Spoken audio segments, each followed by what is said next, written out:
Assalamualaikum warahmatullahi wabarakatuh. Pada segmen yang kedua ini kita lanjutkan mengenai PD dan PID, masih pada mata kuliah klinik proses MG 3217 pada modul 05. Pengendali proporsional derivatif. Pengendali derivatif dipasang untuk memprediksi dan mengantisipasi error yang terjadi di masa depan yang dapat meningkatkan respon dari sistem kendali. Jadi biasanya ini digunakan pada sistem kontrol bukan regulator, biasanya yang servo, yang set point-nya berubah-ubah. Dengan adanya derivatif ini, dia bisa memprediksi apa yang terjadi di masa depan.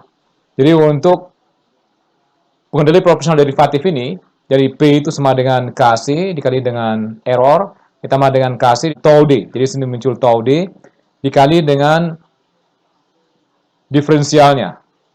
D error dibagi dengan DT ditambah dengan PS.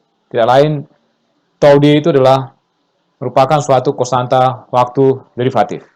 Biasanya dalam kontrol itu sendiri ada dua hal yang harus diset di sini selain proporsional, yang KC-nya, juga yang satu lagi adalah yang tau D yang dapat divariasikan atau diubah dengan menekan tombol atau knob pada controller. Bentuk fungsi transfernya P dalam kurung S dibagi dengan epsilon S itu sama dengan KC dikali dalam kurung 1 ditambah dengan tau ds. Dalam bentuk diagram blok, kita bisa tuliskan error, tidak lain adalah yang set point dikurang dengan variabel yang diukur, kemudian dikali dengan KC, dikali dalam kurung 1 ditambah dengan tau D dikali S, keluarnya adalah PS. Dalam bentuk diagram blok, itu bisa digambarkan menjadi seperti ini, di mana yang tadinya di sini hanya proporsional saja dengan adanya derivatif KC dikali 1 tambah dengan tau ds untuk sistem kendalinya di sini. Jadi sistem kendalinya adalah PD, proporsional derivatif. Kemudian kalau misalnya kita lihat pengaruhnya seperti apa, sebenarnya kita sudah memperhatikan kalau misalnya KC-nya saja pada harga 1000 dia akan berikan di sini saja. Jadi harganya hanya lurus saja di sini. Kalau misalnya kasihnya 1000. Tapi kalau misalnya dikombinasikan dengan tau D, dan tau D itu sama dengan 10, dia akan naik. Dan diharapkan suatu saat akan sama dengan yang diset. Diharapkan suatu saat akan sama dengan yang diset, yaitu berada di 30. Ini kita masukkan kalau misalnya kasihnya sama dengan 1000, dan tau D-nya itu sama dengan 10.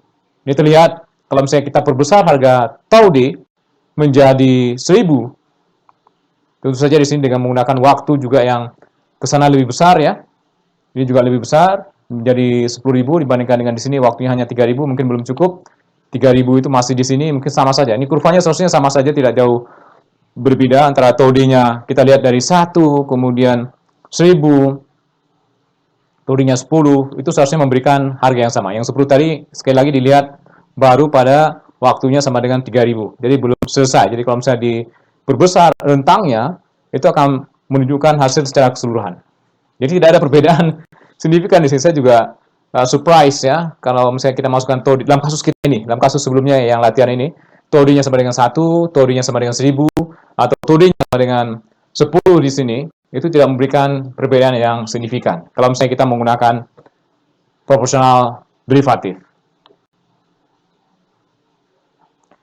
Tapi kalau misalnya kita menggunakan KC-nya rendah, ini KC-nya sama dengan 100, di sebelahnya adalah KC-nya sama dengan 1000, tau D-nya sama-sama 1000, dua-duanya sama, kiri kanan sama dengan 1000, waktunya juga sama, ini sama dengan 10.000, di sebelah sini juga sama dengan 10.000. Kita lihat kalau misalnya KC-nya sama dengan 100, memang kurang untuk atau butuh waktu yang lebih lama lagi untuk mencapai dia cepat ke bagian atas di sini. Memang KC itu biasanya di set yang pertama, setelah itu tau D atau tau I di set yang kedua untuk melihat seperti apa respon dari sistem ini. Jadi kita mulai selalu dari KC. Yang berikutnya adalah kalau misalkan tiga-tiganya ada di situ, yang disebut dengan PID, proporsional integral derivatif. Jadi bentuknya menjadi seperti ini. Yang pertama muncul KC yang proporsional, kemudian yang kedua di sini muncul yang derivatif, kemudian yang ketiga muncul yang integral. Nah, sama saja sih urutannya, nggak ada masalah. Bisa saja ini disebut dengan proporsional integral derivatif. Jadi seharusnya integral dulu di sini, kemudian derivatif juga akhir-akhir. Tapi itu kan tidak ada masalah ya urutannya. Ini disingkat dengan PID, proporsional integral derivatif, artinya tiga komponen ini ada dalam suatu sistem kendali ini. Dalam bentuk diagram blok, ditulis menjadi KC dikali dalam kurung 1 ditambah dengan 1 dibagi dengan tau IS, ini tau I maksudnya I integral, kemudian ditambah dengan tau DS, D ini sekali lagi maksudnya adalah derivatif. Jadi sini ada tau I, itu adalah konstanta waktu integral, kemudian tau D, konstanta waktu derivatif, dan KC itulah gain atau sensitivitas, atau dia merupakan suatu konstanta yang proporsional. Ini biasanya kalau misalnya di alatnya itu sendiri ada 3 parameter yang harus diset, KC, tau I, dan tau D.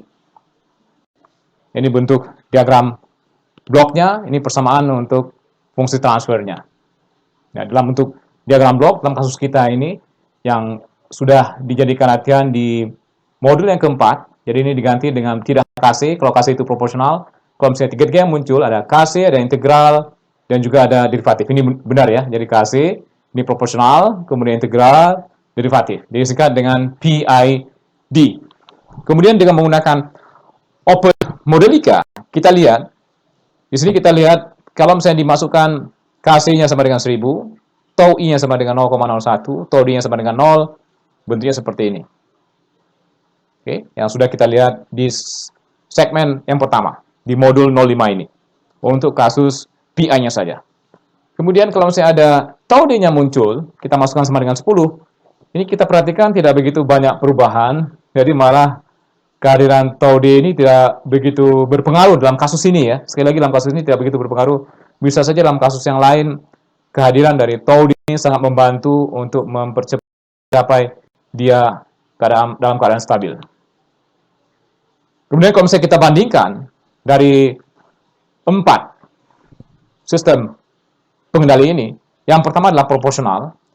Proporsional itu kadang-kadang digunakan di industri, kadang-kadang digunakan. Kenapa tidak lazim atau tidak begitu nyaman digunakan? Karena selalu memberikan adanya gap di sini. Kita sudah lihat, ini selalu, dan kita udah berikan di sini harganya 100 juta supaya dia naik ke atas, tapi tetap saja ada gap. Tidak akan mencapai nilainya sesuai dengan yang kita inginkan, sesuai dengan set point. Itu kalau misalnya proporsional saja, harganya sudah besar sekali kita masukkan. Kemudian dengan menggunakan PI, ini yang paling sering digunakan di industri, dan itu paling nyaman. Jadi biasanya orang di pabrik lebih gampang ngeset KC sama tau I. Jadi hanya 2 parameter yang diset, dan itu biasanya sudah cukup. Kita lihat nih, KC-nya 100 juta, dalam kasus proporsional saja. Dalam kasus kita menggunakan PI, itu KC-nya kita bisa kurangi sampai 1000 cukup. Atau jangan di 500 cukup. Ini memang harus di trial and error ya. Harus coba-coba atau harus gunakan teknik khusus untuk PID tuning untuk mendapatkan berapa sih harga KC supaya dia cepat stabil. Di tau I-nya 0,01. 2 parameter ini. Di sekitar 400, dia udah selesai. Udah sesuai dengan set point. Dan ini tidak ada gap antara set point dengan harga yang diukur.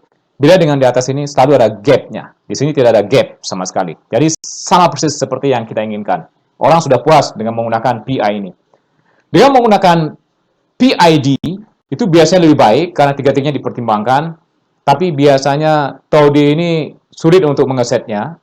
Dan di beberapa kasus ya kita bisa menggunakan tiga-tiganya. Dan orang kalau bisa sih tiga-tiga ini digunakan. Ini lebih baik seharusnya dibandingkan dengan PI saja. Tetapi ini sering digunakan di industri.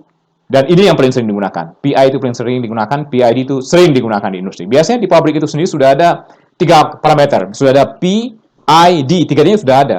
Disediakan, tinggal Anda ngeset saja gitu. Tapi kalau misalnya biasanya orang pusing dengan bagaimana mengeset tau D atau tau D tidak berpengaruh banyak, bisa saja tau D itu tidak dimasukkan nilainya. Atau nilainya diabaikan.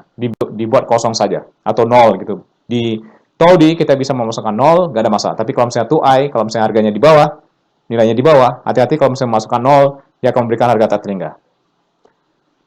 Yang PD ini biasanya jarang digunakan karena agak lama juga dia mencapai sesuai dengan yang kita set. Ini kan lama sekali ya.